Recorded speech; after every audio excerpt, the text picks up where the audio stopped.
In my past life, when the kidnapper's car hit my sister Lily, I pushed her out of the way and was taken instead.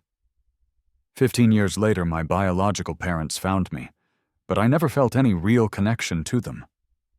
The adopted son who had taken my place in their lives often tried to get me in trouble. Lily would always walk around with him, holding his arm, and look at me with a cold, distant expression. She would say that Sam was her only brother, and wished that the adopted brother would kill me. Then, I woke up and was back in the past, on the day the kidnappers came. 6-year-old Lily looked scared and cried, "Brother, save me!" This time, I didn't rush in without thinking like I had before. I calmly told her, "Lily, I'll see you in 15 years. Hurry, grab that little boy. Don't let him get away." Urgent cries filled the air. I suddenly realized I was sitting in a small go-kart. 6-year-old Lily was running and crying. The scene felt so familiar. I realized I had traveled back to the day I was kidnapped. Soon, the mean old lady caught Lily and started walking towards a van across the street. "Brother, save me!" Lily was terrified. In my previous life, I saw the old lady taking my sister away and immediately drove the go-kart into her. The old lady fell, and Lily got free. I yelled, "Lily, get on!" Lily quickly jumped onto the go-kart, but I was thrown off while turning. The angry old lady got up and grabbed me. Lily, scared, didn't stop the go-kart and escaped without harm, while I was kidnapped, starting a terrible life. "Brother, save me!" Lily's cries continued. The old lady and the person with her had noticed me. There was no time to waste. I drove away, looking at the crying Lily from a distance. I calmly said, "I'll see you in 15 years, Lily." After Lily was kidnapped, my parents were devastated. They put up missing person posters everywhere, but it was no use. Thinking back to the family that bought me, they lived so far from town. I wondered how Lily would end up. Even though my parents were heartbroken now, I knew they would eventually forget, just like they had forgotten about me. Later, they adopted a son, showering him with love. Even after they found me, their real son, his place in the family stayed the same. Most unbelievably, when the adopted son needed a kidney transplant, they begged me, their own son, to donate mine. It showed me that nothing can truly be replaced, not even parents or children. Time passed quickly, and almost a year had gone by since Lily disappeared. I always told my parents how lonely I was and how much I missed my sister. It made my mom cry every time. One day she suggested to my dad, "Why don't we adopt a child?" I saw it coming. So when they told me their plan, I said, "Can we adopt a sister? I want a sister to look after me." My parents seemed a little unsure, but they didn't say no, since it was my wish. They took me to many orphanages. I wasn't happy with any of the girls I met. Then, we visited a remote, run-down orphanage. After not finding anyone suitable, we were about to leave when Chubby Tom suggested adopting a boy. He mentioned one who was polite, smart, and well-behaved. Tired from the search, Mom agreed to see him. When the boy came out, I was shocked. It was him, Sam, the boy my parents adored in my past life. He was surprised, too.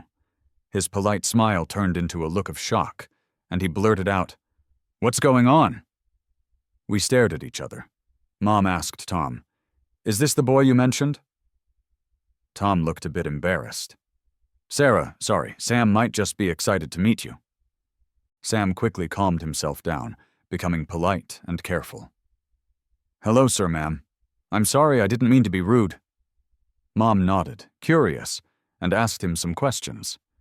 Sam answered them all politely. After talking, it was clear my mom liked him.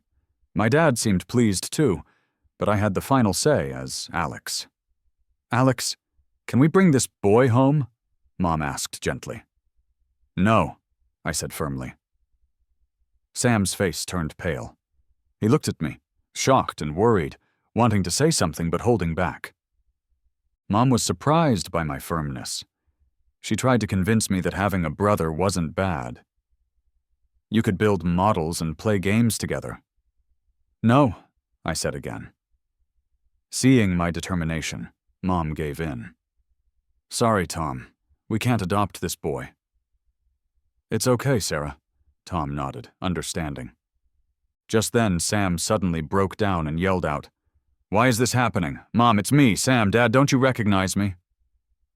His parents were startled and confused, looking at the boy in front of them, not understanding what was going on. Sam rushed over and hugged his mom tightly, tears streaming down his face, as if afraid she might disappear in the next second. Mom, I've been waiting here for you and Dad for so long. Take me home. I don't want to stay here another day. Where's my sister? Why didn't she come? His mom was freaked out by his strange words and pushed him away. What is wrong with you? Are you not right in the head? Sam paused and wiped his tears, explaining. No, Mom, I'm perfectly clear-headed. Last life you picked me up from here. Except for me, no one understood what he was talking about. His parents looked completely shocked. They probably didn't expect Tom to recommend someone mentally unstable. Tom looked embarrassed and uncomfortable, quickly calling someone to take Sam away. Sam panicked and lashed out, kicking and screaming hysterically. No, I won't go. I want to go home with Mom and Dad. Get away! Get away! I'm the rightful heir of a group. That guy's a fake. Mom, I'm your real son. The two attendants lifted Sam up and took him away like he was a small chick. Even after a long while, you could still hear his heartbreaking screams from the yard. My mom, still shaken, grabbed my hand and walked out quickly. Alex, let's go. We shouldn't stay here. This place is crazy. In my last life, I was the apple of my mom's eye. Now I'm just a lunatic in her eyes. I can't stand this complete change of attitude, let alone Sam. Words can really hurt. It took me 3 whole months, but I finally found Megan at a welfare home in a nearby city. When the director led me to her, she was in the middle of a fight with some little boys. Her face was scratched, one eye was bruised, and her arm was bleeding. Even though she was beaten up, her eyes were fierce and defiant, like a little she-wolf refusing to back down. My eyes instantly teared up. In my past life, whenever other kids bullied me in the orphanage, she always stood up for me, even if it meant 1 against 10, even if she got badly beaten, even if the director punished her by not letting her eat for 3 days. She always comforted me with a casual tone. Don't cry. I taught them a lesson for you, didn't I? But you got hurt so badly. Doesn't it hurt? This isn't a big deal. I'm a tough girl. Don't worry. I promise to protect you, and I will keep that promise. Her determined words still rang in my ears. Megan, it's my turn to protect you this time. When I told my parents I wanted to bring Megan home, they didn't understand. They likely heard about her behavior from other kids at the welfare home. But I didn't care and insisted on it. They had no choice and finally agreed. And that's how 8-year-old Megan came home with me. Looking at the fancy living room, the luxurious crystal chandelier, and the plush Persian carpet, she seemed a bit uneasy and instinctively hid her torn sleeves behind her back. Why did you guys adopt me? I led her to a room on the 2nd floor and opened the heavy curtains. The floor-to-ceiling window was wide and bright. Sunlight filtered through a ginkgo tree outside, casting dappled patterns on the floor. I turned to her with a warm smile. Because in this life, it's our turn to live well. She certainly didn't understand, and looked at me puzzled. Who's that? She asked, pointing at a photo on the bookshelf. It was a picture of Lily holding a doll on her 6th birthday last year. No one, I replied, picking up the frame and throwing it into the trash without hesitation. I remembered Lily once telling me coldly that she would only ever recognize Sam as her brother. Fine, in this life, I don't need her as a sister either. After a while, Megan looked up at me again. Her black and white eyes held a hint of uncertainty and stubbornness. "How long do you plan to keep me? 3 months or 6? I knew Megan had been given up for adoption twice before. One couple only wanted to foster her as a publicity stunt to boost their factory's brand awareness. With the media's enthusiastic coverage, they adopted Megan, but then ignored her. She got beaten up by that couple's chubby son regularly, but to go to school and not be shamed as an orphan without parents, she endured it all at just 5 years old. Eventually, the beatings got worse, and the boy even pushed her down the stairs. When their factory went bankrupt, the couple decided to send Megan back to the orphanage. Before leaving, she couldn't take it anymore and got into a huge fight with the boy, leaving him crying. From then on, Megan knew that to avoid getting bullied, fists were the only answer. About 6 months later, Megan was adopted again by a middle-aged couple who couldn't have kids. This time, she was somewhat lucky. Though they weren't well off, they treated her okay, at least not hurting her physically, and life wasn't too harsh daily. But the calm days didn't last. The wife got pregnant, and without much thought, the couple sent Megan back to the orphanage. After that, her hope for adoption died. She no longer hoped to be adopted and became increasingly aggressive, fighting often and being a loner until she met me at the orphanage. 2 isolated kids gradually became friends. I thought about these memories and walked over to Megan. "Not for 3 months, not for 6 months. You can stay in this home as long as you want, until you decide to leave," I told her sincerely. She kept looking at me, her dark, sparkling eyes like stars in the night sky. It felt like ages before she finally spoke. Even though my parents were against bringing Megan back at first, the truth hurts rule quickly played out. No one knows better than me how smart Megan is. After just 3 piano lessons, she could play a whole pop song from memory. After 2 months of Go lessons, even the teacher wasn't a match for her. When it came to schoolwork, by 3rd grade, she was already reading 5th grade math books. She never scored less than 100 in Chinese and English. Smiles started spreading on my parents' faces, especially when they would hear Megan's teachers praising her. They started putting as much effort into Megan's upbringing as they did mine, signing her up for classes she was interested in, taking her to meet important people where she fit in perfectly with her wealthy young friends. Megan was stunningly beautiful and a star student. Her personality was a bit proud, but still she was amazing. Some important people even started thinking about having their sons marry into my family through her. Dad was happy, but politely declined, saying she was too young at the time. After that, my parents were even more serious about Megan's education. On top of that, they treated her just the same as their own son in daily life. Megan and I became as close as if we'd known each other forever.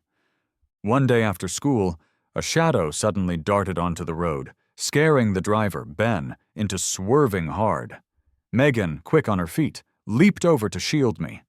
With a loud bang, the car crashed into a roadside flower bed. Megan checked me over in a panic. "Are you okay?" I let out a sigh of relief, shaking my head. "I'm fine." Luckily, the car only had a cracked front, and the 3 of us were okay. Ben, pale with fear, angrily got out of the car, only to find a young boy standing there. "Ben, the driver! It's me, Sam," the boy said, looking thrilled. "Hey, kid, do you know how dangerous that was? Where are your parents?" Ben asked sternly. Sam looked crushed, seeing Megan and me inside the car.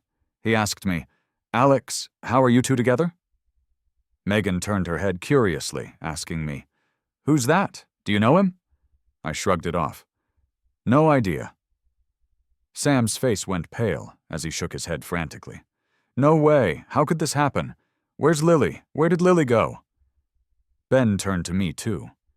"Young master, is this your friend?" "No idea who he is. Let's just go," I said quickly. With that, Ben got back in the car and started it up. Sam panicked, pounding on the car window. "Alex, you can't go. I need to see my mom with you. Stop, let me in." Feeling annoyed, I muttered, "What a crazy day. Ran into a lunatic." "Ben, tell the security not to let any crazies in when we get back." "Got it." The car sped away and Sam desperately chased after us, shouting from behind. When we got home, I told my mom about what happened earlier. "Gosh, that was close. We nearly got into an accident. Mom, do you think that kid was really a lunatic? How did he even find our home?" Mom must have been shaken too, angrily calling the director. The person on the other end was apologizing a lot, promising they would send someone to find Sam and take him away soon. With that, the matter was resolved. Soon after, there were some problems with our company's business in Europe. Dad planned to head there immediately. He hinted to Mom that it might be a long stay, maybe 2 or even 3 years, implying he wouldn't be coming back home anytime soon due to business. Thinking about that persistent Sam from before, I suggested without hesitation, "Mom, how about we move over with Dad?" Mom quickly agreed to the suggestion.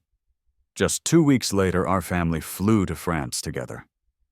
Up in the sky, they quietly looked at the clouds below and waved goodbye. "Bye-bye, Lily, Sam. If fate allows, see you in 14 years. In those long, hard times, hang in there.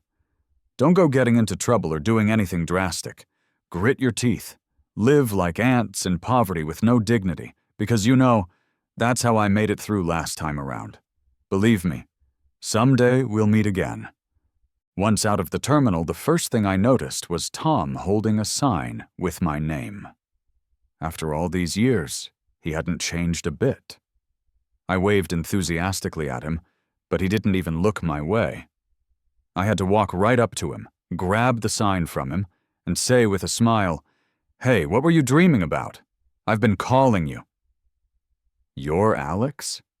He looked shocked. "How'd you grow so tall and handsome?" "I've always been handsome."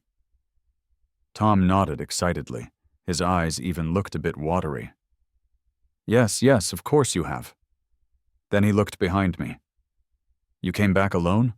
Where's the chairman, madam, and Megan?" "They'll be back in a couple of days, once Megan's last show is done. You know how my parents are. They'd never miss their baby girl's performance." Tom clearly agreed. "Yeah, every time the chairman calls, he can't stop talking about Megan. Always about how she performed in Vienna last month, or how she's heading to the White House next. Sometimes I try to ask about you, but there's no room in the conversation." "You think Megan was the biological child?" I shook my head, amused. "Tom, you probably want to ask about Henry." Embarrassed to interrupt Dad, Henry is Tom's son. 10 years ago, he went to study in France and lived with us since then. "Ugh, as if I don't care about that rascal. Whenever he calls, it's just to ask for money," Tom grumbled. On the way back, I noticed the city's downtown area had huge posters of Megan everywhere. The genius pianist is returning to perform for the first time in 14 years. It's a pretty good publicity stunt. The old house we used to live in got sold a long time ago. 3 years ago, my dad bought a villa on a hill in the suburbs. The view is amazing, and it just finished getting renovated last year. This is my first time stepping into this house. The renovation looks great, almost like the dream house I've always wanted. It was totally worth it. Megan and I drew over 100 sketches before the renovation to design the most comfortable home for our parents when they came back. Tom started his usual rambling. "Alex, why do you guys like living up so high on a mountain? The view is nice, sure, but you young folks need to drive carefully. These mountain roads twist and turn, and there's a cliff below. Don't drive fast." "Got it."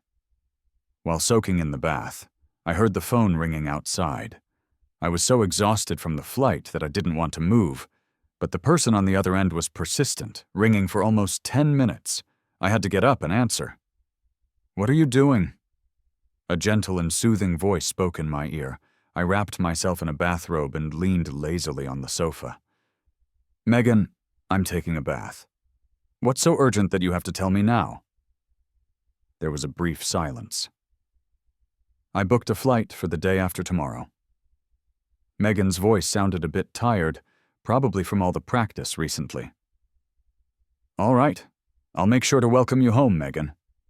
A soft laugh came through the phone. So, how was the performance? Not bad. Congrats.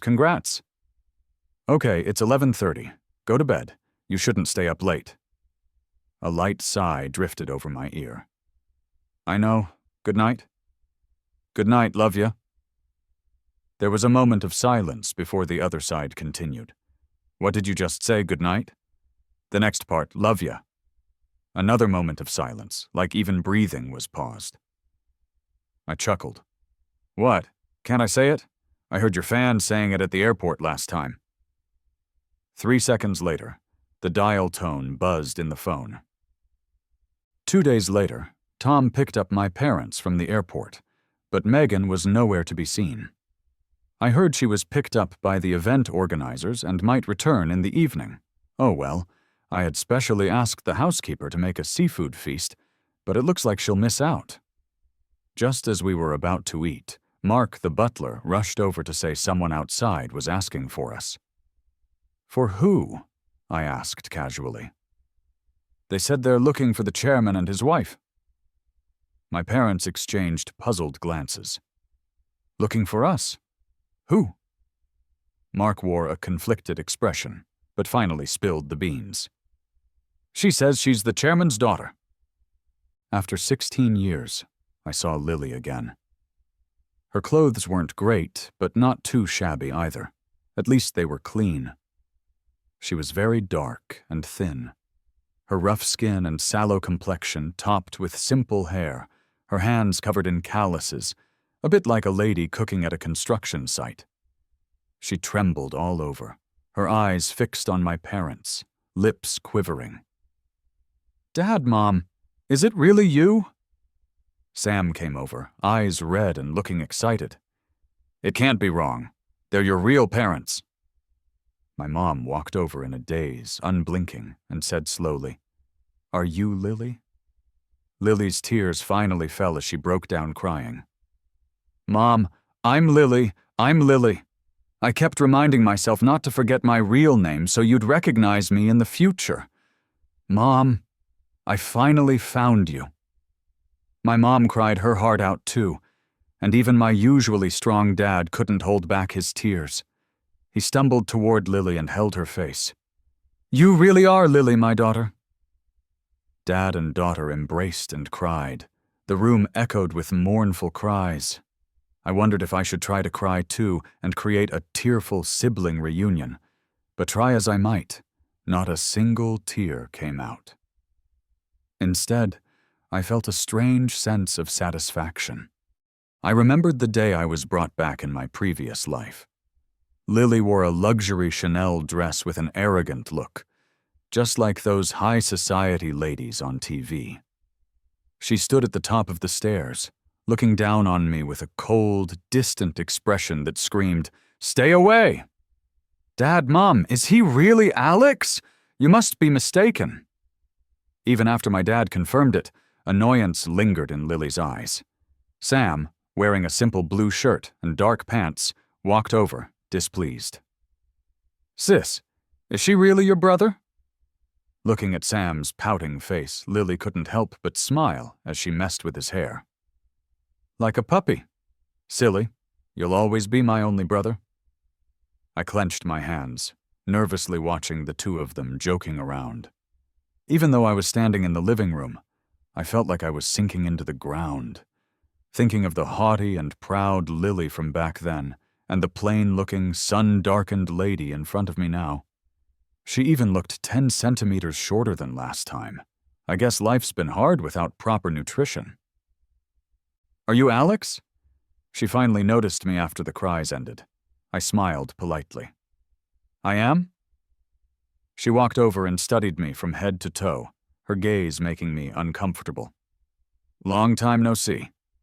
Her tone was pretty cool. Yeah, it's been ages. It had been 16 years since we last parted. Fate sure has a mysterious way of working, only I did delay our reunion by a year since school was a priority. Long time no see, sis. Lily nodded, then seemed to remember something. Oh, by the way, Dad. Mom, let me introduce you to someone. This is my adopted brother, Sam. Wow, these two really have a special bond, the kind of sibling love. Of course, in their past life, they were the richest duo, but in this life, they've become the tough times siblings duo. Without the tailored suits, Sam has lost his dashing and imposing look from the past. Now he's just a lanky guy with greasy hair and dark circles under his eyes, looking pretty sleazy. Even though his clothes are new, they look pretty cheap, like under $100 for the whole outfit. Even the security guard at our front door looks more dignified than him. When I shifted my gaze to him, Sam's face showed genuine embarrassment and awkwardness. There was also a glimpse of deep bitterness and hostility. Clearly, he hates me intensely, and it's not hard to see why. I'm the reason his life turned out so miserable and poor. He almost got adopted by my parents, after all. But whatever, his hate doesn't come close to how much I hated Lily on the day she kidnapped me to the hospital to be his kidney donor. Those days lying on the hospital bed, I felt like my life was a living hell. I hated Lily, hated Sam, hated my mom and dad. I hated every single one of them. If I could have chosen, I would have wished us all to be wiped out together. But what good would that do? Absolutely none. After the surgery, my enemies recovered, and my family was all happy again. But I didn't heal well and got an infection, getting weaker and weaker. Eventually, my kidneys failed, and I was gone within a couple of years. My parents clearly haven't realized that Sam was almost adopted by them as a kid. They politely thanked him for helping them find their daughter. They thanked him for taking care of Lily over the years, even inviting him to stay. No effort comes without a reason. Sam going to all this trouble to find Lily was all for this moment, wasn't it? I bet he spent these years looking for Lily. After reuniting, we still have to follow procedures. Even though it's almost confirmed, Lily volunteered for a DNA test, just in case. My dad didn't object. That whole afternoon, my mom sat on the couch holding Lily, talking through tears. She asked about her life over the years, and reminisced about Lily's childhood, like there was no end to the conversation. I caught bits and pieces. Lily's adoptive father died when she was 11, and her adoptive mom raised her alone. Since they were poor, she only went to school until 7th grade, then went to work. She's collected trash, worked in factories, delivered packages, and cooked on construction sites. Quite a story. No idea how Sam found her. Hearing her daughter didn't finish middle school, Mom got teary-eyed. My dad just sat there silent. As everyone sat in silence, we heard a noise from outside, like a vehicle pulling in. Soon, footsteps echoed in the living room. A graceful girl pushing a simple suitcase walked in. "Hey, Dad, Mom! Why are you all sitting here?" Megan took off her beret, revealing her stunning face in the light, and curiously looked at us on the couch. The daughter is back." Mom suddenly stood up, seeming a bit flustered. Dad looked a little rattled, too. "Have you eaten? Are you hungry? Should we ask Mrs. Lee to make you a snack?" Mom unconsciously stepped away from Lily and headed towards Megan, naturally showing concern. "Mom, I already ate," Megan smiled at her. "Who are these two?" She was obviously asking about Lily and Sam.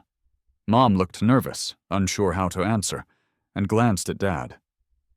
Dad hesitated, glanced at Lily, then at Sam. "They're kids from a distant relative's family." Mom seemed relieved but guilty after hearing this, awkwardly adding, Yes, kids from distant relatives." I sat casually in the armchair, watching as Lily's already rough and yellowed face slowly turned pale. Megan nodded to the two on the couch as a greeting. Lily stayed expressionless, not responding. Sam stared at Megan for a while, lost in thought. Mom, I'm gonna take a shower upstairs. Hearing this, Mom quickly responded, Okay, honey. I'll go run your bath. You must be exhausted these days. There's no need. You and Dad should chat with the guests for a bit. Megan nonchalantly directed me. Alex, grab my luggage later. Why me? She gave me a look I understood to mean, you figure it out. No reason. With Megan upstairs, the living room felt even quieter. Dad let out a long sigh and guiltily explained. Sorry, Lily. Megan has a really important performance next week. I didn't want to upset her, so I had no choice. But once it's over, I promise I'll tell her the truth. Right, Lily? You won't be mad at us, will you? Mom seemed to realize her earlier behavior was wrong and cautiously watched Lily. But even if it happened again, she'd probably do the same thing. Parents, after all, prefer children who make them proud, don't they? I've certainly learned that the hard way in my past life. Lily's clenched fists slowly relaxed. Looking at Mom, the deep darkness in her eyes cleared. Of course not, Mom. I understand. Hearing this, Mom seemed relieved. That's good. I silently mocked her innocence. Being robbed of your parents' love for 16 whole years by a stranger isn't something you just get over. Just like me in my past life and Lily in this life. 30 years on the East Bank. 30 years on the West. My dear sister, have you finally felt the heart-wrenching, helpless feeling yet? Hating someone but trying your best to please them just to not disappoint your folks, even though they're your biological parents and siblings, you never quite feel like you're part of them. At the dining table, they're a family of 4, and you're just a random stranger. When guests at a party ask about you, your parents get all shifty and vague. Then there comes the handsome, adopted son, confidently stepping in to cover for them. Oh, he's the son of our nanny, looking for work in the city. How funny is that? I'm the biological child, but I'm introduced as the nanny's kid looking for work. Yeah, right, and nobody steps in to explain this nonsense, not even my biological parents or sister. They all just go along with the lie. If it weren't for my childhood memories, I might actually believe I'm the nanny's kid. The next morning I walk downstairs and see Megan at the table with a glass of milk. Morning, sis. She chokes a bit, with a hint of a blush on her face. What did you just call me? I can't help but chuckle. Are you aging too fast, sis? Is your hearing going bad? Megan looks me over, staying calm. Who's the one always saying weird things? I shrugged. Is calling you sister that weird? Just when Megan is about to reply, Lily and Sam come down the stairs. Morning, he greets both politely. Lily nods, face cold and silent, but Sam gives Megan a friendly smile. Morning.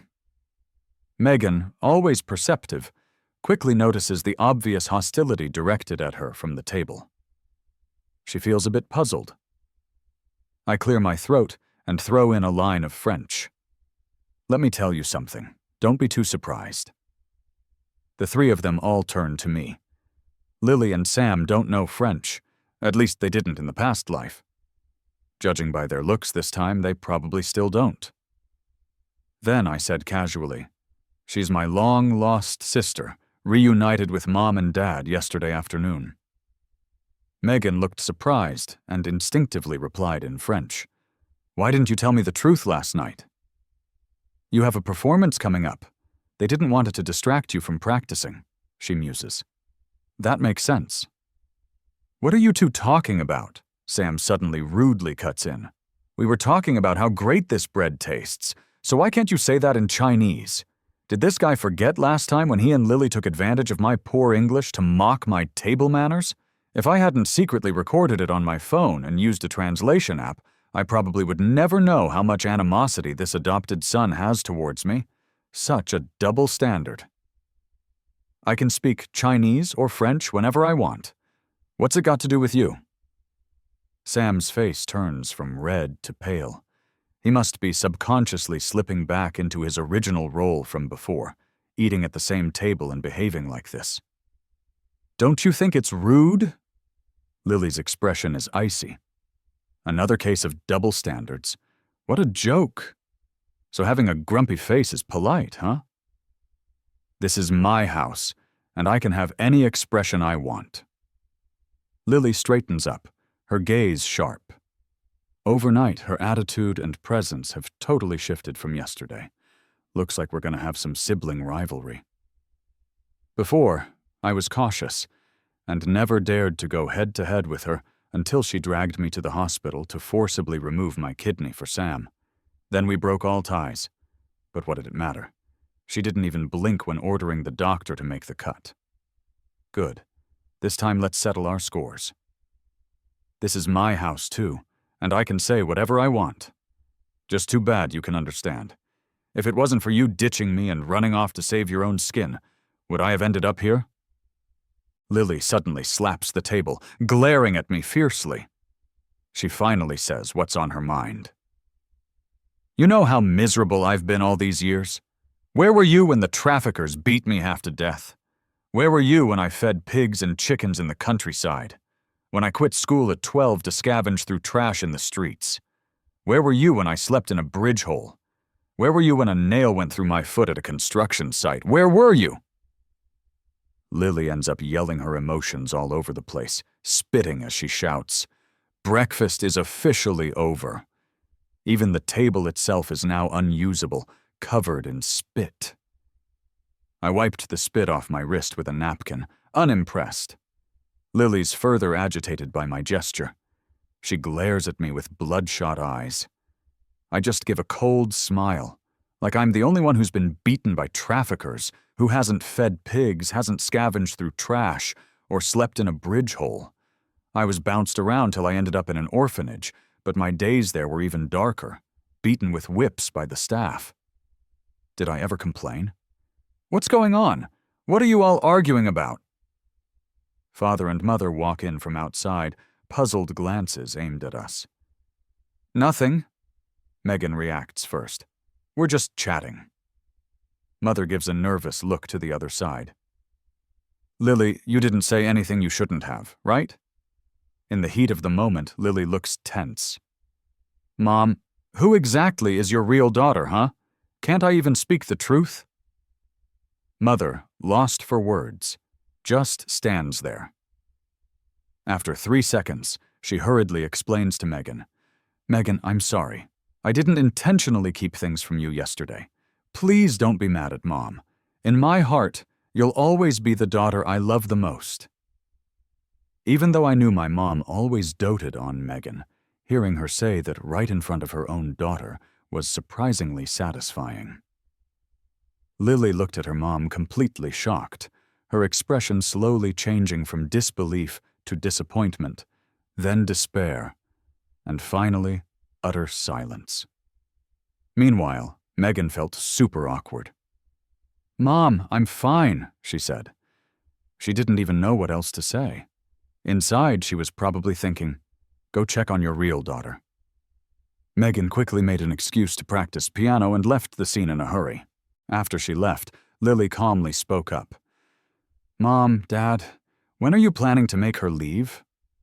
Her mother was momentarily confused. Make who leave? I'm your real daughter. Now that I'm back, you should get rid of any unnecessary people, right? You mean make Megan leave our home? Exactly, Lily said plainly. Absolutely not, both parents said in unison. Her mom looked at Lily like she was talking nonsense. How has Megan ever wronged you to make you want her out on your second day back home? Lily sneered. Mom, I'm your birth daughter. I have suffered and been through hell all these years without any of your care and love. Now that I'm finally back, I still have to put up with this fake daughter? Have you thought about me? Her mother's eyebrows furrowed, and her face turned unhappy. We know you've had a tough time out there, and we'll make it up to you. But it's not Megan's fault. You can't blame her for it. Lily was speechless for a moment. It was clear she was really disappointed in her mom. "Dad, do you think so too?" Her dad looked at his real daughter, a hint of guilt in his eyes, but his tone was firm. "Lily, your mom is right. You've been through a lot, and we do owe you. We hope to make it up to you, but Megan isn't to blame. We won't ask Megan to leave, and we hope you two can get along." "Make it up to me?" Lily let out a cold laugh, like she'd heard the biggest joke. "How do you plan to make it up to me? With money?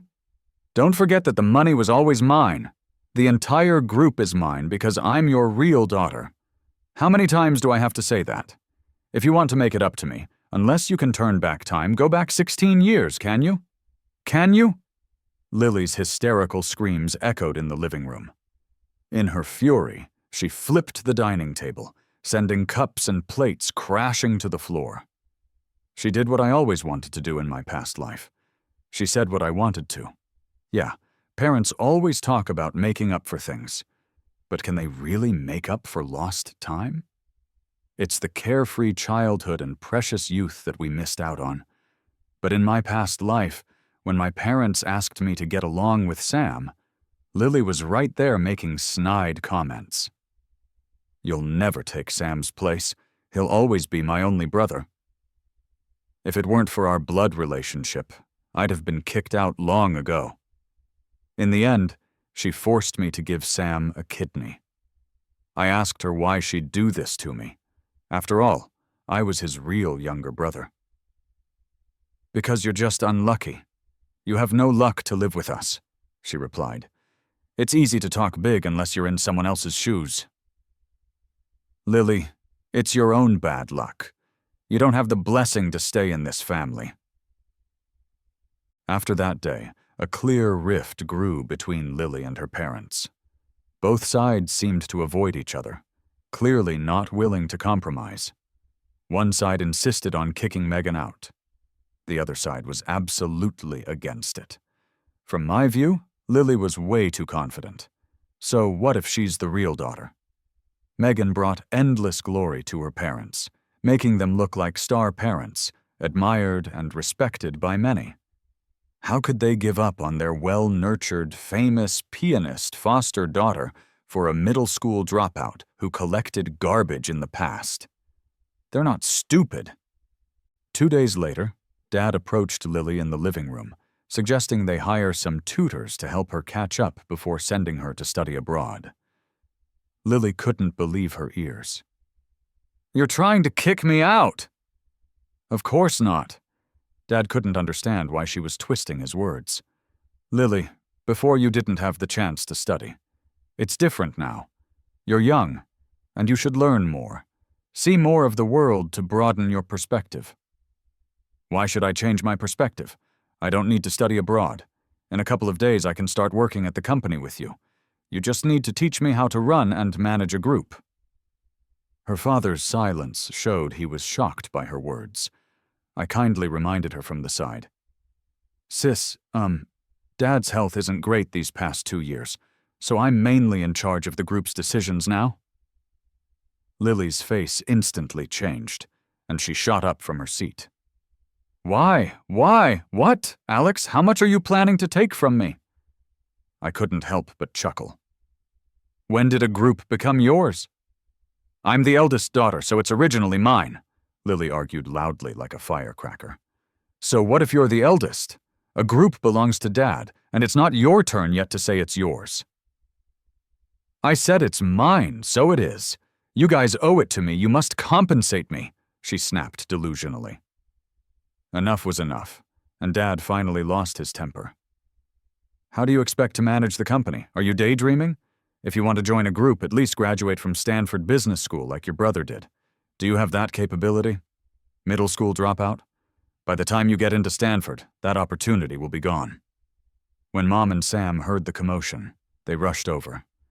The living room fell silent. Lily stared at her father, her eyes filled with resentment and humiliation. She glared at him, almost bursting with fury. "I'm your real daughter. You lost me, and now you're rejecting me. So what if I'm just a cook? I'm your real daughter, and the one playing the piano is the one you adopted from the orphanage. Are you seriously losing it? Ignoring your biological daughter and kissing up to the piano player? Every day, I think you both have lost your minds." A loud slap landed on Lily's face. Her father trembled with anger. "Get out! Just get out!" It was a chaotic day. Lily, of course, didn't leave. She couldn't bring herself to. The father-daughter relationship hit rock bottom. Even her mother was colder towards Lily since she was also insulted. Plus, with Megan's first performance in the country coming up, she had less attention for her biological daughter. On Friday afternoon, her parents were dressed up early, ready to go to the concert hall. Megan had reserved front-row seats for us. She had invited Lily and Sam to the performance out of courtesy a couple of days ago, but till 4 p.m., Lily stayed locked in her room. Sam, however, dressed to the nines, followed us to the car. The performance was unsurprisingly a hit. It was a full house.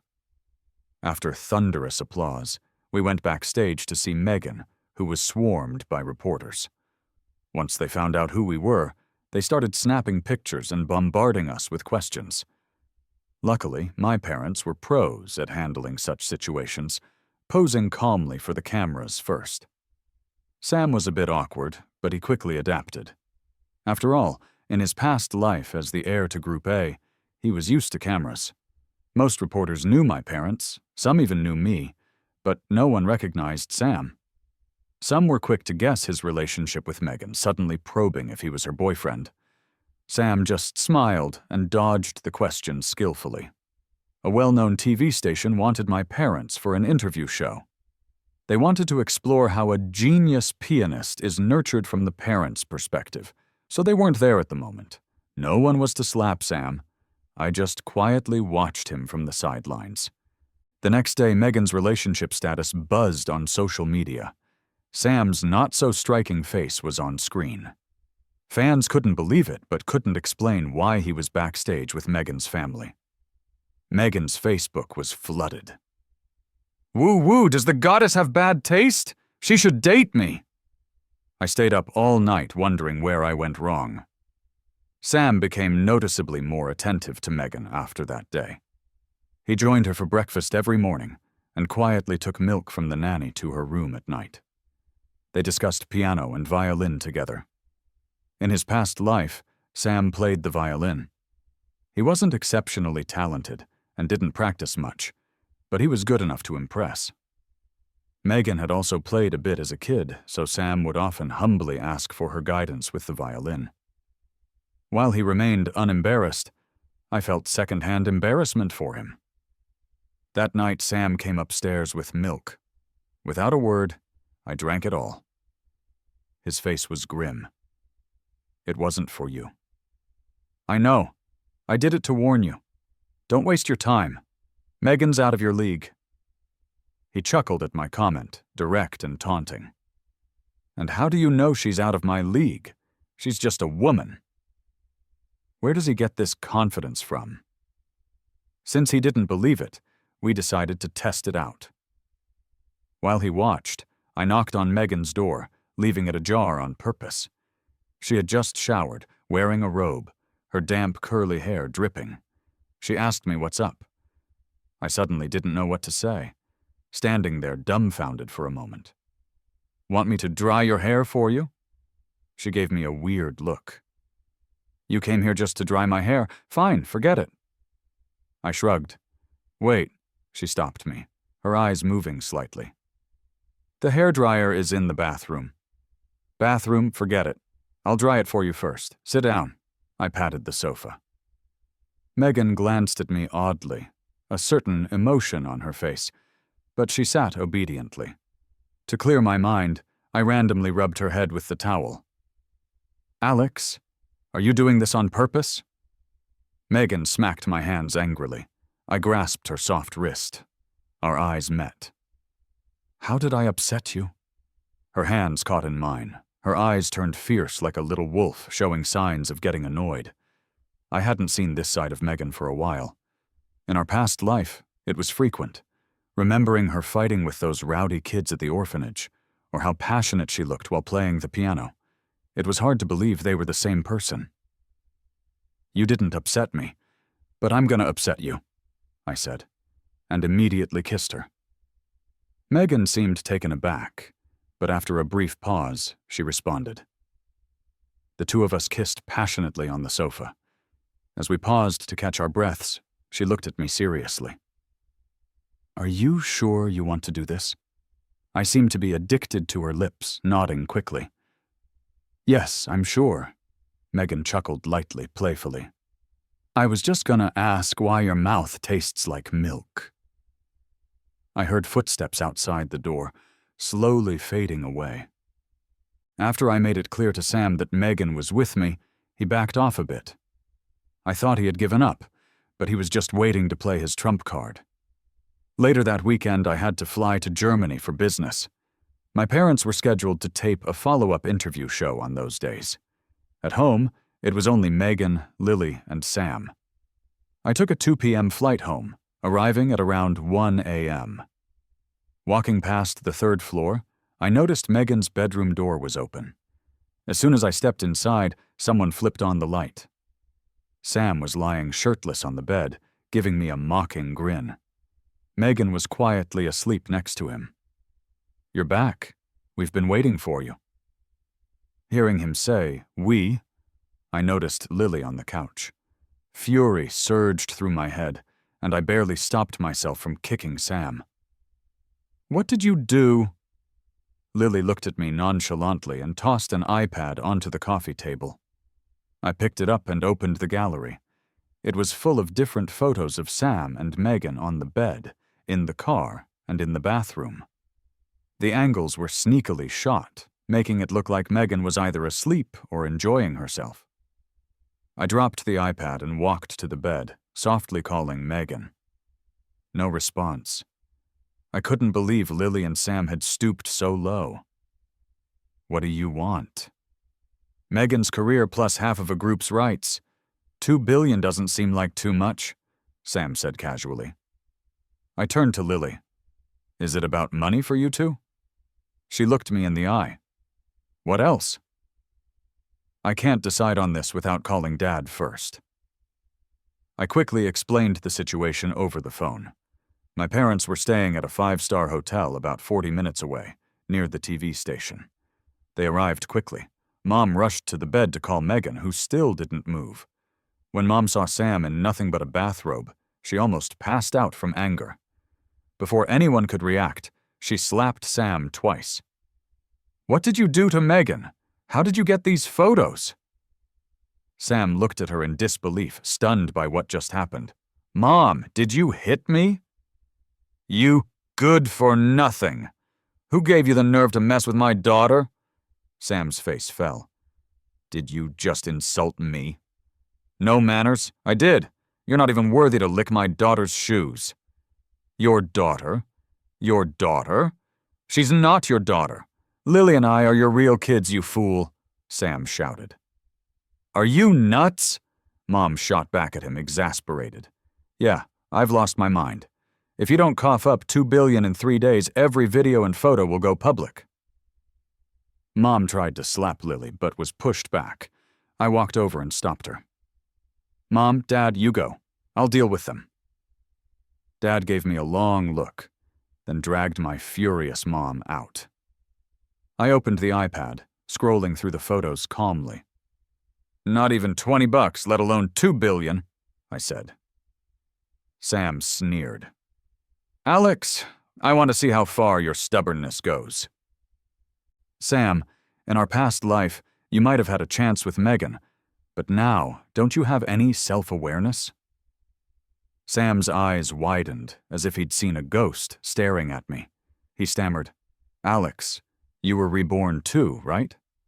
I smirked coolly, not responding. Lily looked between us, thinking she misheard. "No wonder you ended up with Megan back then." Sam glared, consumed with hate. "At the orphanage, you made sure Mom and Dad wouldn't adopt me, right?" I shook my head. "Not just that. I convinced Mom to move us to Germany, told Dad to sell the old house, and suggested he transfer Tom to a branch up north. I wanted to sever your ties to our family completely. You bastard! Sam snapped, throwing a punch, but I caught his wrist firmly. Thanks for the compliment. I dealt with Lily. Why not you? Lily seemed to realize something, her expression darkening. Alex? What do you mean? But Sam already knew. It was you who set her up to be taken by traffickers. Wrong, I said. I just chose self-preservation, Alex. Lily's face twisted with rage. She lunged at me, hands around my neck, eyes flaming red. I suspected it was you all along. You stood by and let it happen, and I've lived worse than a dog because of you. I pried her hands off and pushed her back. You deserved it because you're a beast. I saved you once. And how did you repay me? You're heartless. Do you know how happy I am when I hear about your pathetic life? I want to throw a party. Lily, karma's hitting you now. You think I'm happy this life? You're so short you can't even stand taller than a pumpkin. Sam, you've been looking for her all these years, huh? And yet it was all for nothing. This lifetime's Lily isn't going anywhere anyway. She's better off cooking on a construction site. Sam gritted his teeth in frustration. So what? At least I won this last time. I won in the previous life. Yeah, you did, but that was in another lifetime. Right now, you're broke with nothing to your name. Hope you can afford a kidney transplant when your kidney disease comes back. Sam burst into a manic laugh. Why would I be broke? I'm about to get $2 billion, aren't I? You don't want to see Megan's career ruined, do you? Or do you want to watch a group go bankrupt? I didn't argue. Just pulled out the surveillance footage of Megan's room and the garage downstairs on my phone. In the footage, Sam and Lily were helping a barely conscious Megan into the car, snapping photos frantically. After a while, they carried her into the elevator, took her to a room on the 3rd floor, and repeated the setup. Coming back and seeing these two greedy and foolish individuals again, I remembered your request. $2 billion, right? Sorry, I don't have $2 billion, but I'll make sure the judge gives you 20 years instead. Though realistically not likely, you didn't kill anyone or burn anything. 3 to 5 years max, and you'll be out. But I'll make sure you two leave here like stray dogs, not a penny to your name. And I'll make sure you get a taste of jail food as well. Sam and Lily didn't see the tables turning so fast. Their faces were priceless, as if they were about to cry from their own stupidity. Why is this happening? Why? Sam looked up at me, eyes full of spite. You're pushing me, Alex. We can both die together. I can't live long without money anyway. He lunged at me, punching me in the face. I barely had time to react before he hit me again. Why? Why, Alex? It's all because of you I'm in this mess. Do you know how long I searched for Lily? 14 years, 14 whole years. I endured so much only to end up like this. Fine, I won't live anymore. Let's all just go down together. Alex, you're going down with me. Sam went mad, throwing punch after punch. Then he dragged me towards the balcony. Sam! Lily called out to him. Sam, crazed, pulled me towards the open balcony. The railing was low, barely waist-high. A moment's carelessness, and we'd both fall over. Sam was totally unhinged. I clung tightly to the railing, trying to keep my body steady. To avoid dying with him, I had to compromise. Sam, there's $5 million in my room. Take it and go, but promise me you'll never come back. The madness in his movement stopped abruptly. What did you say? If you promise never to return, I'll choose not to call the cops. The $5 million is yours. It'll cover future surgeries just fine. Lily heard it too. She seemed almost insulted by the offer. $5 million? Are you out of your mind? Greed knows no bounds. That's all the cash I have. Take it or leave it. It's up to you. Sam slowly calmed down. How do I know you'll keep your word? What if you call the cops the moment we leave?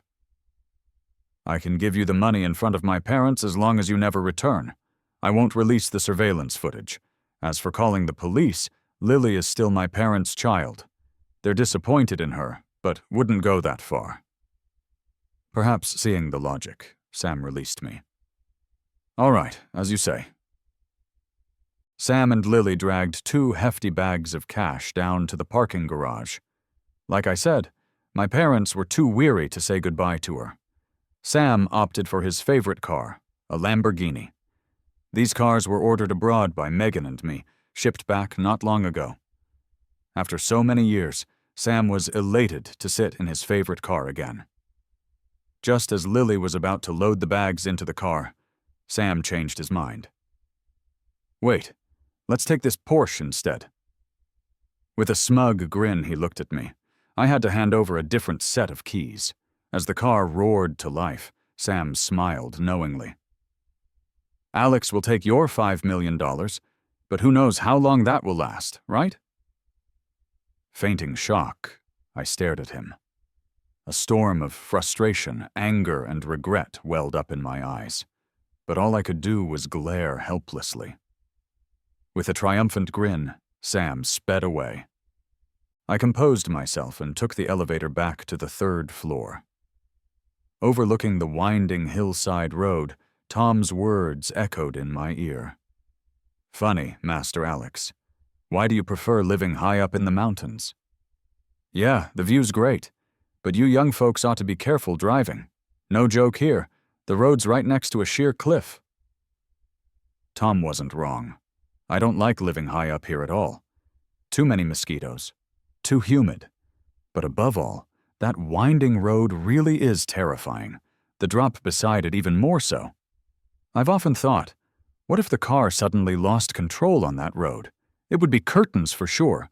Yet, somehow, I was dead set on buying a house here, even snuck back to the country to do it. After all, I searched for a long time to find a place that fits my vision. Lily, Sam, I've put a lot of thought into finding this prime location for you. Lost in thought, under the heavy night sky, the car with its lights on started to swerve. I could almost hear a piercing scream cut through the night sky. In less than 2 seconds, there was a loud crash. The car broke through the guardrail and plunged straight down the cliff. Better sell the house next month. I don't want to stay there another day. By the time the police notified us to get to the hospital, Sam was already gone. Lily was in the ER. That was a bit of a shock to me. I didn't think her luck was that strong. We stayed at the hospital all day and night. I was worried since my parents are getting older and might not hold up, so I had the driver take them home to rest, then come back at night to relieve me. Turns out that was a smart decision. Not long after they left, the doctor told me Lily was awake, but the chances weren't great, and it was best to let my folks come and say goodbye. Are you kidding? No way. I walked into the ward. Lily was badly injured. I heard a tree branch went through the windshield and straight through her body in the passenger seat. What a resilient branch. I tried not to look below her neck. Didn't want to leave a mental scar on myself. Say what you want to. I'll pass it on to our parents, but it'd be best to avoid sensitive subjects, like you thinking I tampered with the car or whatever. I want to see Mom and Dad. Lily managed a few weak words. Tom drove them home. They won't be back for a while. A look of despair flitted across Lily's face. It was the kind of despair right before the end. Her face suddenly turned ashen. Slowly, she spoke again. Alex, this lifetime you must feel proud, right? What do you mean? I looked at her suspiciously. You remember things from your past life. Despite how weak Lily was, her eyes had that arrogance I was familiar with, that self-important vibe pushing people away. That was definitely the Lily from the past life. Last night's, was it you? Lily spoke as blood trickled from her mouth. Looks like she not only regained past memories, but also got a bit smarter this round. Good thing there weren't cameras in the room, so I might as well level with you. Yep, trading our lives. Megan's in mine from the last life for yours, and Sam's this life. Seems fair, right? I don't have many virtues, but holding grudges is one of them. Lily stared at me, her lips trembling. Hate me. Go ahead. My big grudge is finally avenged. I'm thrilled. When were you reborn? I swear I never spoke so seriously in this life. The day with the traffickers, remember? When that old lady nabbed you, I even waved bye-bye. I told you, see you in 15 years, but too far away you might not have heard. Lily coughed violently, blood spilling. I shook my head, continued my rant. And I even knew where you were sold as a kid. When you told them last time, I guessed it. Nancy, actually, all those years, I knew where you were. Just didn't want to bring you back, 'cause I told you 15 years. Couldn't advance it. Lily coughed harder. The blood just kept coming. Her trembling finger pointed at me, consciousness fading. You're ruthless. Am I? Of course. Can't get revenge any other way. Last life, when I found out you hit Megan, I vowed to become a demon to take your lives. Yours and Sam's. At Lily's burial, Mom sobbed uncontrollably. Dad seemed to age overnight. Who'd imagine a newly reunited daughter ending like this? This is all right. Grief's temporary. In time, when the sadness fades, they'll go back to peaceful lives. Last life, it was me. This life, it was Lily. Doesn't affect them much. Folks were fair, not playing favorites, though I hated them a bit. Life's just like that. At least this life, they got Megan.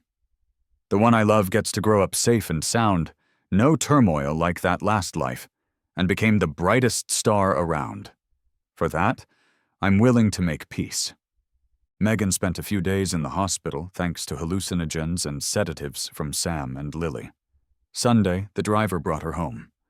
The house was quiet, 7 days since Lily passed. Parents went to the temple, scrolling my phone, thinking when to list the house this month or next. How are you doing? Megan came over, looking a bit worried. I nodded. She paused a moment later, hugged me gently with a soft tone. Cry if you need to. Really cry. No need to hold back. I put down my phone, feeling baffled. Why would I cry? Megan let go, gave me a curious glance. You sure you're okay? My relationship with Lily isn't as good as you might think. We haven't seen each other in years. We're like strangers now, especially considering what she and Sam did to you. Megan seemed to remember something. Those photos? No worries, I've already taken care of it. Just the thought of her and Sam lying in the same bed makes me want to kick Sam's gravestone. How could you be so caught off guard by others? Even at home you should be on alert. She was speechless. Do you hear what you're saying? Luckily nothing serious happened, or I'd be sick to my stomach. Auntie's off today, so no one's cooking at home. Let's go out and buy some groceries to cook ourselves. Now? Yeah, I'll call a ride online. She seemed puzzled. Why not drive out? I paused, my fingers on the screen for a moment. Don't use the car at home for a while. I'll have someone look at it in a few days. Why such a curious cat? I rubbed her forehead. No reason, just a secret.